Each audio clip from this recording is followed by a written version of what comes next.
Are Arsenal fans deluded? I mean, yes, their football's scintillating. Yes, they've scored the most in the Premier League. And yes, they've conceded the fewest. And yes, they can beat their North London rivals for fun. I mean, we could do that as well, right?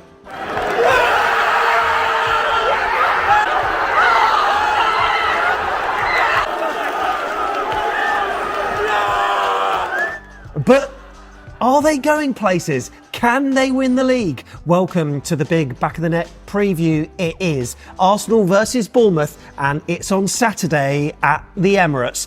The little caveat to this season and all these good things, Tom, is Manchester City. Yeah, that always feels like a bit of a caveat, doesn't it, to every season? I mean, I'm sure Liverpool fans would have something to say on that as well, with some massive points totals, but City are always there. Unfortunately, City are still in the driving seat, but Arsenal are in it.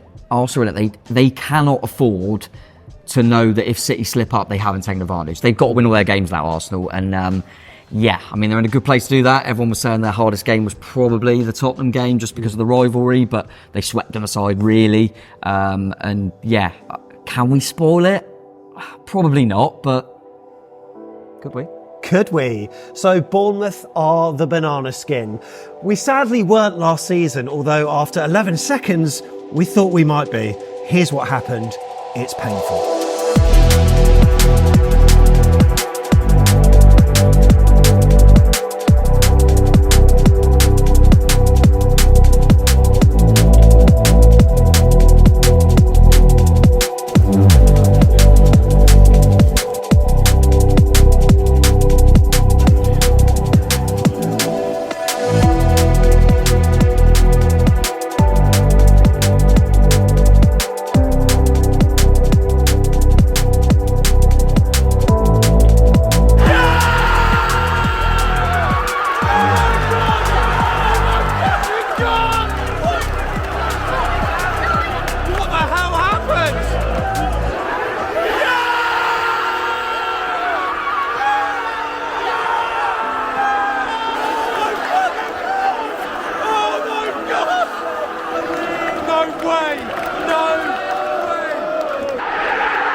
Relatively easy goal. It's back on. It's back on. It went across the line. It was over the line. The watch has gone off. And in the blink of an eye, 2-2.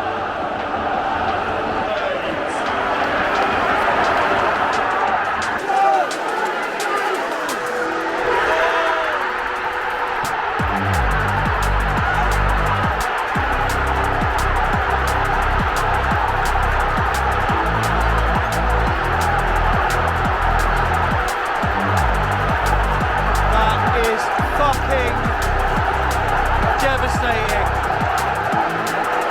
The Arsenal goal scorer 24.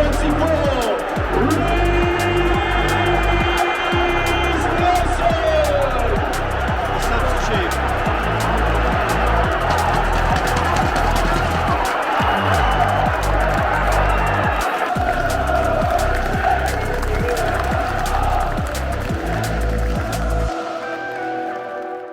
That there was genuinely one of my most painful experiences in football. Yes. It was the worst. The highs from the very first minute of the game, the highs again when Senesi made it 2-0, and then the inevitable fight back, but a goal, and then, oh, hang on, play for the draw. Reece Nelson says otherwise. Damn. Cue limbs, cue us putting out fan cams, cue Tom presenting around the edge of the Emirates. I didn't think my day could get any worse, and then you went, Tom, can you record in the middle of this party? Brilliant. I remember before that, I remember a home game quite a few years ago now, where we were 3-0 up against Arsenal and we drew 3-3. And we still got a point. We would have taken that before the game, but you're 3-0 up. I remember thinking that was one of the most painful. And then this happened. And honestly, I mean, obviously it didn't end up battering for Arsenal. I know on the day it felt a massive moment for them that they could win that league. So yeah, it was huge for them, but it was painful, mate, even though we performed really, really well on the day. I think we're a better side now, but Arsenal are definitely a better side now as well. So yeah, We're a relatively small YouTube channel, right? We're the biggest Bournemouth channel. Of course, we're a smaller club, but that video of the vlog got 160,000 views, which for us, I mean, we average probably, 5,000 maybe on each video, between 5 and 10 perhaps, if we're doing okay. 160,000. And I even ended up in the Daily Star. You know, Bournemouth fan loses his head after conceding. And it was, a little bit embarrassing, but it was okay. Because there's always this yin and the yang. A month later, we went to Spurs and did the same thing on them. Yes. North London was definitely red. And you know what, Tom? When you play a big club, sometimes the views on our YouTube channel reflect that. Right. Okay. So let's not talk about the vlogs, comparing the Arsenal vlog with the Spurs vlog, because their fans wouldn't have wanted to see their team. But what we do on this channel, and here's a reason to subscribe, we do what's called an away day review show, don't we? We do, yeah. Where we talk about the whole experience. What's it like on the concourse? What's the beer like? What's the noise like? What's the parking like? All those kind of things. For Arsenal, a big club, 53,000 views. Spurs, big club, 3,000 views. That says a lot, doesn't it? Is this a good time to ask them to press like and subscribe, yeah? Absolutely. And by the way, before you do, I think if you wanted to go back and watch that, I think I described Spurs' new, because it is a relatively new stadium, as, you know, it is really nice, but you can polish a turd. Do you know what I mean? And it's massive. I think, where do they put the trophies? And then I thought, who knows?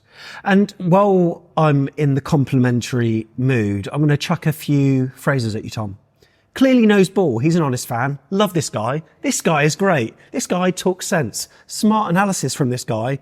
This guy knows his PR game, shaming Spurs on an Arsenal channel. Do you know what those comments are about? I haven't got a clue, mate. I haven't got a clue. Maybe Arsenal fans are deluded after all. Those were comments about you when you went on AFTV after, not this season, but the previous season when they won 3-0. Yeah, I do remember that. Yeah, it was really early in the season, wasn't it? And I think I kind of said, I don't know, I think something might be happening for Arsenal. And they weren't talking about the title then, but it just felt that Arsenal fans know this, but we've played Arsenal a lot in recent years, and it was the first time I thought they're different. They haven't got that soft centre. I always felt like you could get at Arsenal, and you could hurt them. We've beaten them at the Emirates a long time ago now, but they had kind of, I think it was like Mustafi at the back, and you kind of always felt like you could just ruffle their feathers a little bit, and then they'd go into their shell. And that game, I remember just thinking, they've just got a little bit of class now. But now they've pushed on even further. And now they've got Declan Rice. When they visited us early this season, what was it, 4-0? Yeah. They absolutely battered us. And like you say, Declan Rice, what an addition he's turned out to be. Worth every penny, I'm sure that many Arsenal fans will say. I was going to say, I remember last season us losing at home to West Ham 4-0. Which was mad, really, considering we were quite near each other on the table. But the difference was Declan Rice. And this season we haven't lost to West Ham.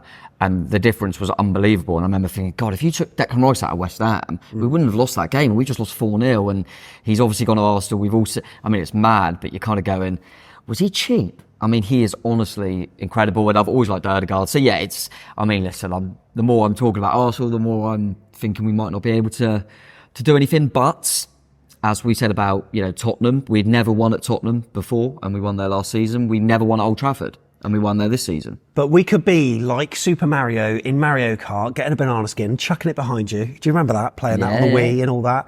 Maybe we're a banana skin, and that's the phrase that Arsenal fans have been putting out about this fixture, because they are very wary of how good our form's been. But what they may not know are the injuries that seem to be plaguing us right now. We'll give you some team news later on in the preview. Now, this is the match preview, but there's content still to come, Tom, including right after the game. Right after the game, we'll do the fan reaction. Hopefully I'm not amongst the party again, but we'll be doing that after the game, so just see our instant thoughts. Then the vlog will come out, hopefully Sunday. We'll get that out and you'll see everything about that, and hopefully 106,000 views will be nice. Yeah. Monday we'll go into a second look and we'll talk in more detail about the game, and then obviously we'll later on we'll do the away day show as we mentioned earlier. We've got a few to catch up on, but Arsenal will be coming up soon, where we're reviewing everything apart from the football match. So even though we might lose or whatever, we'll still try to be neutral about it. And the Emirates is always an interesting one, I think, because as I just mentioned there, where I've been there previously, where they've not been as good, and I've kind of thought, oh, it's a bit quiet in here. And the recent times I've been there, I thought, actually, they say, like, is this a library and that about the Emirates? And I think it's one of the best. Yeah. So I'm really interested to see what the atmosphere is like and whether it's a nervy crowd, which hopefully we can make happen, or it's bouncing again like it was last season, mate. So let's check out the run-in then for both sides. It is a 2-horse race now, no longer 3. Can Arsenal do it, mate? So look, Bournemouth at home, Manchester United away is a very difficult one because it just depends what Man United turn up. I mean, Liverpool have found out to their cost this season. They couldn't win there in the Cup, and in the league they huffed and puffed but couldn't get the win. Everton at home on the final day.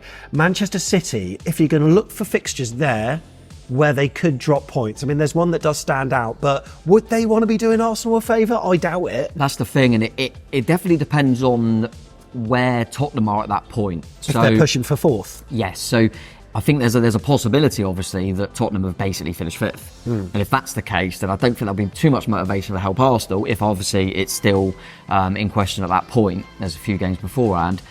If Tottenham need to win, they'll just try and win the game. I mean, I know, maybe fan base might be different, but the players will want to get Champions League football, and the cover fish that's now kind of killed us. So Tottenham will want to get Champions League football. But I look at City and think they'll be far too good for Tottenham. I weirdly think that we said about banana skin with potentially us against Arsenal. I think Fulham away for City is a potential one. I just think Fulham can be quite a tough nut to crack sometimes. They're a weird team. I don't see them having any problems at home to Wolves and West Ham personally. Arsenal, I think they'll wipe the floor with Everton. And I know what you mean about the Man U thing. It's still Man U. You've seen it with Liverpool.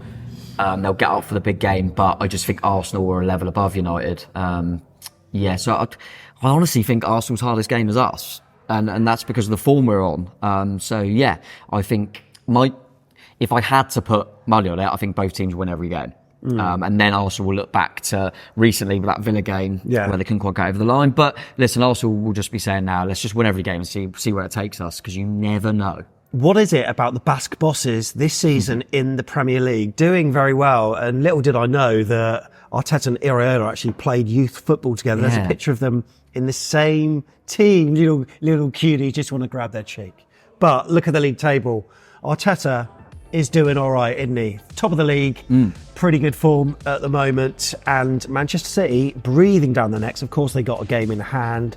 Spurs, as we said in that game, I mean, if they win their 2 games in hand, they're only a point behind Villa. There may be some hope. I can't believe Arsenal will be relying maybe on Spurs. They need to beat us first, of course, and we are in 10th spot as well. And it'll be handy to increase that tally to 51 or even 49 on Saturday. But will we? The match is live on TNT Sports. And Bournemouth, we've never taken a single point, though, from the Emirates, Tom, which is worrying. Not ideal, but equally, like I say, these things are there to change. And we went to Old Trafford saying, well, we never win at Old Trafford. We always just get wiped the floor with it, and we beat them 3-0. And also, since we last played them, there's not been a draw. Okay, that's interesting. Listen, I think if we're being really realistic here, I think it will take... The issue is, as we'll come on to team news, I think if you're going to beat a team like Arsenal away when they're fighting for the title, when you're Bournemouth, you need, obviously, them to have an off day.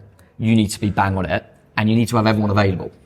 Unfortunately, we haven't got everyone available. They pretty much have. So it would be a massive shock. It would be. But equally, you could go, Bournemouth have just beaten their points total. Tally in the Premier League ever. If Arsenal fans don't know that, our previous total was 46, so our best ever season in the Premier League. We're now on 48 with 3 to go. So we're in a good place. We don't need to try and, let's hang on for a point. We'll just have a go. Whether that will suit Arsenal or not, it'd be interesting. But again, it's, we've scored a lot of early goals this season. Yeah. We go to the Emirates, we get an early goal. You're telling me they ain't going to get a little bit nervy? I think they might, and it might play into our hands. But, listen, it'll be very, very difficult for us. But, fancy us.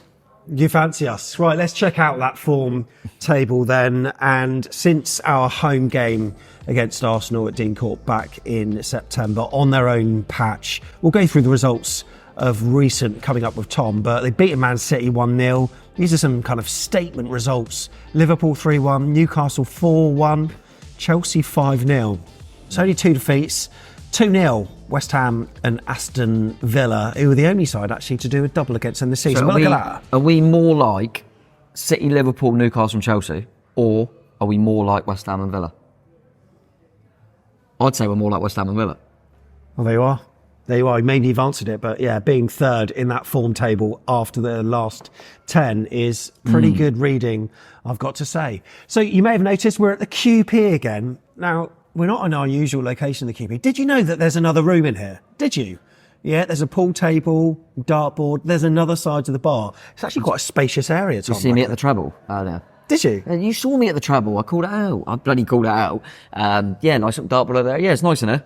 Like I say, I thought we'd venture into this one today. They've got a few nice little shirts. Have you seen the Charlie Daniels one over there? Yeah, Mark Pugh back there as well. They've got a signed England shirt as well. And yeah, if you want to get down here before a Cherries game, then you are always welcome to do so. Next weekend is a good time to come before Brentford away, but also afterwards. More details about that. Congratulations to Mike Clark, who won the roast dinner for 4. We did a draw, and I think Colin got one, Ken got another one as well. There are a few people in the draw. But Mike, well done. Make sure you book in with Joe very, very soon. We're not doing it for this one. We'll do it for Brentford again, but win a roast dinner for 4 plus a drink. And also there's the raffle they do next week as well. So it's ideal to come here before the game. Right then, let's have a look at some of Arsenal's recent results. We'll sort of go from the last 2 months or so, and Tom can sort of talk me through how he thinks they've been doing of late. And the start of March, battering for the Blades. Battering. Yeah, I remember watching that one. 6-0 could have been Eddie's scoreline on the day, really. Yeah, we all know about Sheffield United, unfortunately for them. And yeah, Arsenal were far too good. Brentford game was a potential blind skin, but I thought they were comfortable despite the only being 2-1. Porto was difficult for them. I remember them obviously just scraped the first leg in that one, and they won it on penalties, didn't they? In the end. So yeah, that was difficult for them, but it was important for them to get through. City away is one of them that they might look back and go, we could have nicked that. But I thought the game plan was really good. You go to City and they really limited them to virtually nothing and could have got something on the break. They were too strong for Luton, as anticipated. Another clean sheet. Went to Brighton and won 3-0. I mean, beating Brighton 3-0 is not bad, mate. Yeah. I mean, I'll tell you what, if you can beat Brighton 3-0, you're a team. You are a team. The Bayern game was really tough for them. I thought the first leg, they should have won the first leg. Yeah, that hurt them a little bit, drawing 2-2. The Villa one was typical Emery, actually. I mean, we've obviously to a lesser extent, but we've seen it recently. We were ahead against Villa. Yeah. Second half, they were a different team and absolutely battered us. An Arsenal game, I remember watching it, and Arsenal, you thought, matter of time. And then Villa just changed second half, and that's, Emery's a good coach. And that was a disappointing one for him. And obviously the Bayern game, they got knocked out. But since then, they've recovered, to be fair to them. They thought that might have taken the stuffing out of them. Comfortable against Wolves. Absolutely battered Chelsea. And then Tottenham gave 3-2, makes it look nicer than it was. I mean, 3-0 up. And it's a weird one. I watched it back. We were playing at the time, weren't we? And I watched it back and thought, it wasn't actually that nervy. They got a penalty, but Arsenal were really, really comfortable in the game. And they also showed, which is a bit of a fear for us, normally when you play against good teams, you think you could hurt them from set pieces, but they're pretty good at set pieces. Very, very good. So that's something to watch out for as well. This is my concern, and we'll talk about the set pieces and how certain players disrupt in the box more than others. You probably know who I'm going to talk about. Local lad as well. Yeah. Head to head. Should we check out a record? No. I mean, away at the Emirates, not so good. Let's show the graphic now. Yeah, so Bournemouth, 1-0, drawn 0, lost 6 at the Emirates. However, in all competitions, not too bad. We've won 1, drawn 2, lost 12. Can you remember the 2 draws? The win is easy to remember, right? Yeah, the win's easy to remember. Draw 9. Yeah. I remember him coming in. I think Petr Cech was in goal. We both felt him. Callum scored. They took the lead in that game. We won 2-1. The draws, I mentioned the 3-0 earlier. Yeah. 3-0 up. And then the 1-1 draw, I believe, was Arteta's first game. On Boxing Day, yeah. It was a Boxing Day. December 2019. I feel like it might have been Aubameyang for them. Can't remember exactly. But yeah, 1-1 draw. And obviously Arsenal were struggling then, weren't they? Arteta had just come in and it's probably a fair result on the day. But yeah, most of the time Arsenal were too good for us. But we've had a few nice ones, mate. I was on Deluded Gooners channel doing a preview with him, and I sort of said, apart from Man United away 3-0, where we absolutely smashed them, but they were awful at the time. So I don't know if you can call that a statement. I don't know. I don't think, unlike last season, we haven't had a statement result yet, Tom. Have we? Depends. 3-0 is quite a statement against Man United, of course, because they're a huge team. But have we? I know what you mean. I think the statement from a Bournemouth perspective was we were on a bad run at the start of the season. Obviously, we didn't win in 9. We beat Newcastle at home. We were very close against Villa, which, yeah, it's only a draw, but we were 2-1 up to right at the end, and Villa were beating everyone. So I think we showed statements for, actually Bournemouth are better than people realise. I think in terms of beating one of the big boys, maybe not so much, because Man United, to be honest with you, I agree with you. It was a brilliant win, but I don't consider them one of the big boys now. I don't take a draw when we play Man United, so that says it all. I think you're looking at basically City, Liverpool and Arsenal. We played well against Liverpool, we played well against City at home as well. We played really well in 2 games, but we didn't quite have enough. This would be a massive statement, of course, but I don't know. I think we've ruffled some feathers, and I think teams look at us and think, as you have mentioned perfectly, they're a banana skin type team, Bournemouth. And as I say, that City game at home where we lost 1-0, they were seeing it out. They were trying to see it out. And we should and could have equalised. Yeah, we were very unlucky in that game. So, yeah, we're a different team now, but as we'll come on to as well, we haven't got everyone to pick from, but you never know with Bournemouth at the moment. You never know. We're starting to go above the radar a little bit. Yeah, that's the thing. That's the concern, and players pricking the ears up of... We'll probably lose 5-0 and go back under it, so it's fine. That's fine. Right, thanks to Matt Vitals, who got the average positions for the last 4 games. He is the stats man over on that forum. Arsenal, of course, we know that they play very aggressively with plenty of men forward, with 8 players having an average position in the opposition half against Chelsea, and 7 Wolves as well. This indicates that we're going to have a harem-scarum game. Now, one of the things you said earlier that really interests me is Arsenal and set pieces. In fact, I think they're top of the chart for teams. I think they're on 22 now, actually. This stat that we've got on screen was before the Spurs game, but set piece goals, 22. So we need to be on the ball when it comes to defending those. But with set pieces, I've sort of noticed a certain player that might have been brought up in and around these parts that causes havoc in the box. Yeah, Benny White, who got a few legs down there. He went to school. He went to the same school my mum went to, actually. He's don't know if Arsenal fans know, but yeah, he's a local lad for us. And he never actually played for Bournemouth, did he? He went straight. He was at Brighton more as a youngster, but had some good loans. And nice to see him doing well, to be fair. Still got family around Bournemouth, which is nice. But yeah, he's a bit of a cheeky character, and he's been trying to pull gloves off Vicario, which I like. Well, the thing is, he rarely touches the ball during the set pieces. In fact, he doesn't have a single assist or a goal from a corner to his name. And yet he just causes confusion. He winds people up.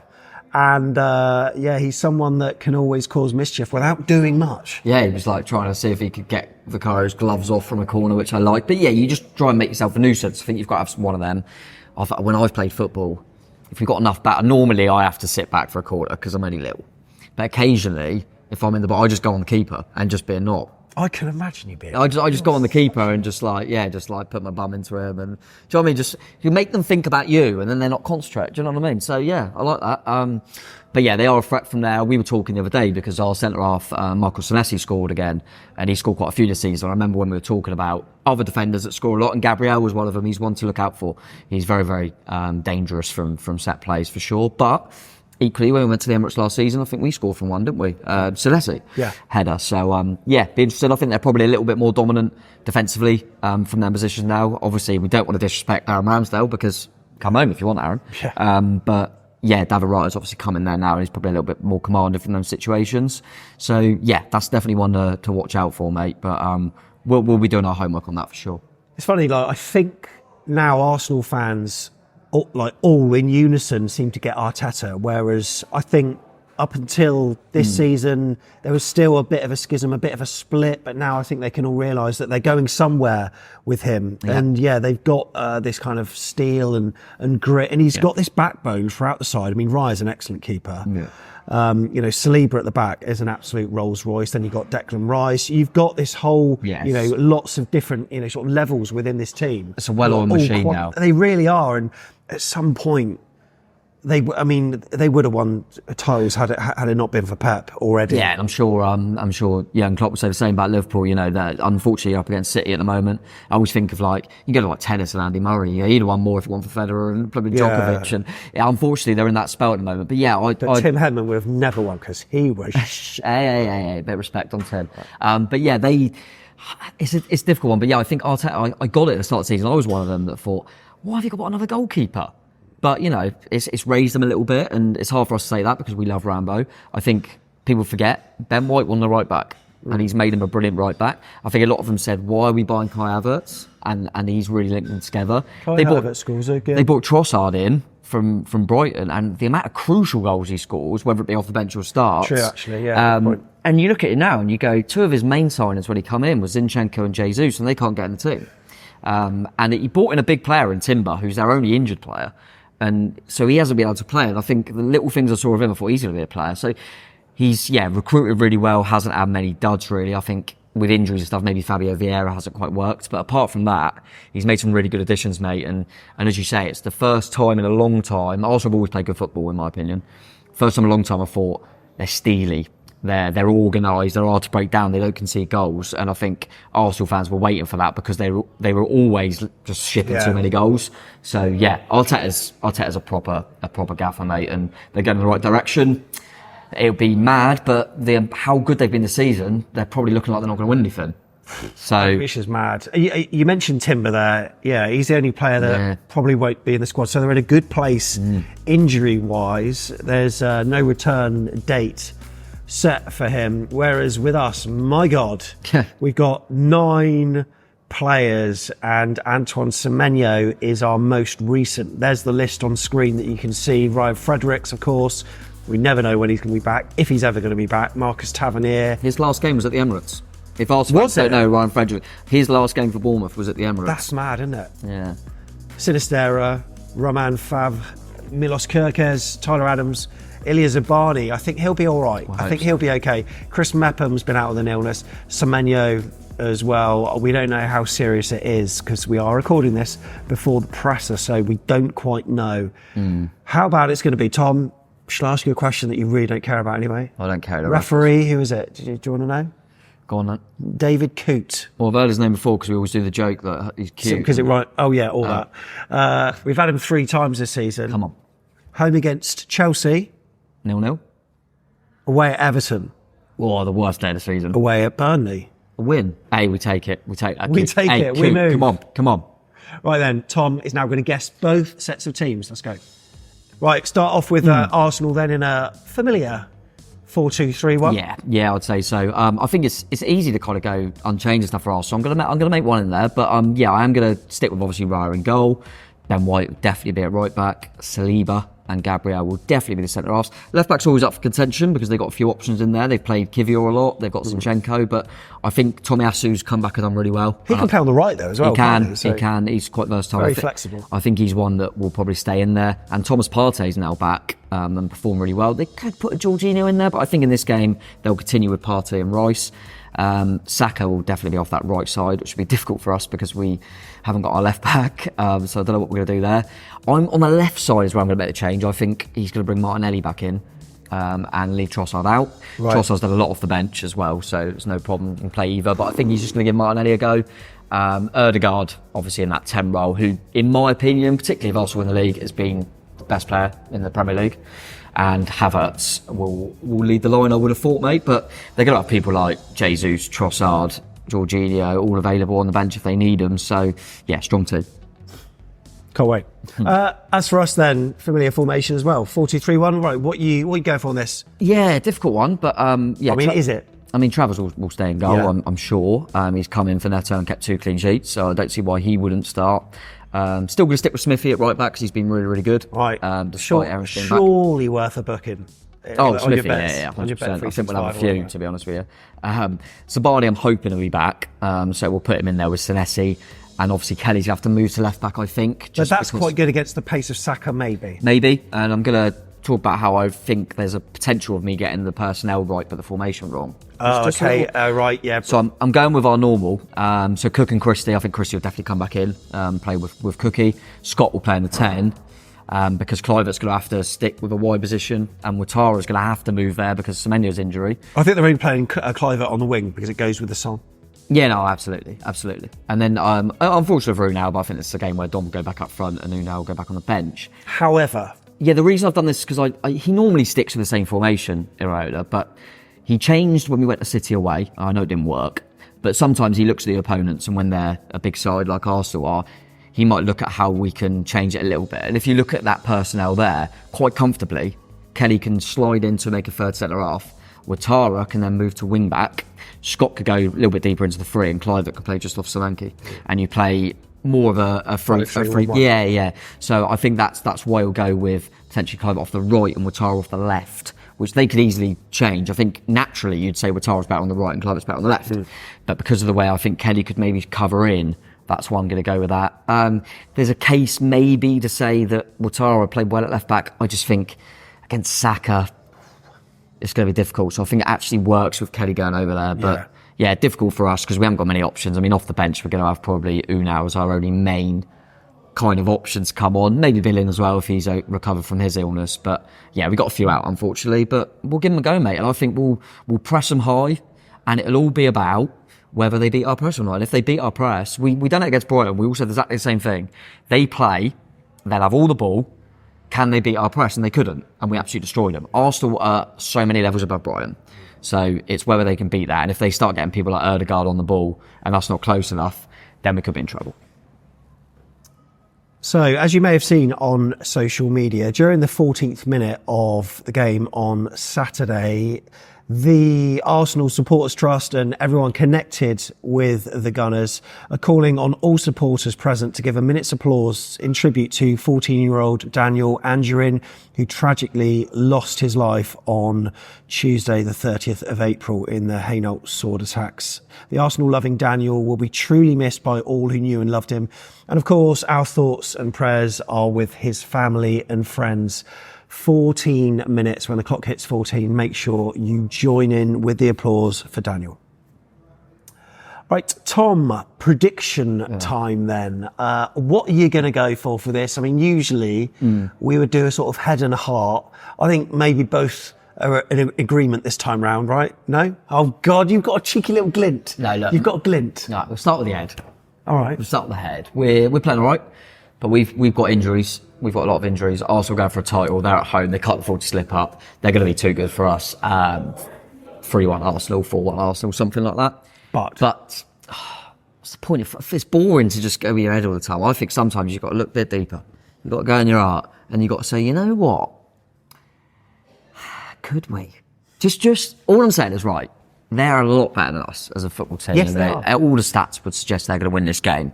It's 11 players against 11 players on a day where we can just have a laugh and just go and play football. You're telling me, all I'm saying, I'm not saying we will, I'm just putting the question out there of, could we? 1-1. I'm going 4-2 Arsenal. Yeah, all right. That's 4-2 Arsenal. If I was to be positive, spin a positive, 2-1. Okay, you can't Arsenal. See it. I can't see it, mate. I'm sorry. I think I'm going to get a goal inside 10 minutes. What, seconds this time or what? Yeah. Inside 10 minutes, early goal. Then we're going to be defending for our lives. We're going to get to about 60-ish. They'll get one. And then we'll just about see it out. If we get so much of it as a point, you're doing fan cams. All right, deal? Go on then. All right, there you go. If we get as much of a point, I'll do whatever you want. I'll tell you what, leave them in the comments. Jesus. Love it. All right, well, put your predictions down below. We won't ask you to do an emoji this week, it's fine, but just put your prediction down, let us know what you think. And also, do you think our team selection's okay? Gunners, have we missed anything out that is worthy of note? If so, fill everyone in with your intel, and then it can be a complete preview. Look, there's going to be fan cams, there's going to be a vlog like Tom said earlier, but if you are brand new, make sure you press those buttons. If you're not, press them anyway. Up the cherries. See you at the Emirates. Come on. Come on, boys. Got no chance. Absolutely no. Could we?